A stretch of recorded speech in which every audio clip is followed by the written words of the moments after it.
Price Lord. இந்த புதன்கிழமை காலையிலே உங்களை சந்திப்பதில் வந்த சந்தோஷம். இந்த நாளுடைய ஆசீர்வாதத்துக்காக ஒரு வேத பகுதி வாசிப்போம். யோவானின் சுவிசேஷம் 14ஆம் அதிகாரம் 27ஆம் வசனம். சமாதானத்தை உங்களுக்கு வைத்து போகிறேன், என்னுடைய சமாதானத்தை உங்களுக்கு கொடுக்கிறேன்.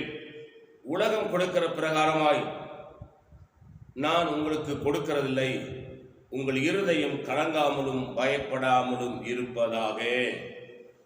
ஆண்டவர் சொல்றாரு, கர்த்தராகிய இயேசு கிறிஸ்து தம்மோடு கூட இந்த ஜனங்களிடத்தில் சொல்றாரு,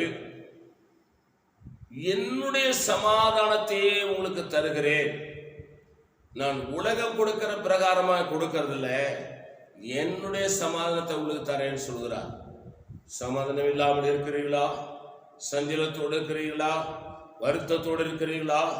கண்ணீரோடு இருக்கிறீர்களா? புலம்பலோடு இருக்கிறீர்களா? தேவை வைத்துட்டு பெரிய தேவைகள் இருக்கிறது, ஒண்ணுமே புரியல என்று சொல்லி கலங்கி கொண்டிருக்கிறீர்களா?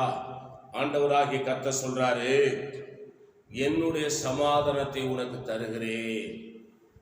சமாதானத்தை எந்த மனுஷனிடத்திலும் பெற்றுக்கொள்ள முடியாது. சமாதானத்தை அரசாங்கம் கொடுக்க முடியாது. சமாதானத்தை நீதித்துறை கொடுக்க முடியாது. சமாதானத்தை எந்த மனுஷனாலும் கொடுக்க முடியாது. சமாதானத்தை கொடுக்கிறவர் இயேசு மட்டுமே. அதனால்தான் அவருக்கு வேதம் சொல்லுகிறது, சமாதான பிரபு என்று பெயர், பிரின்ஸ் ஆஃப் பீஸ்.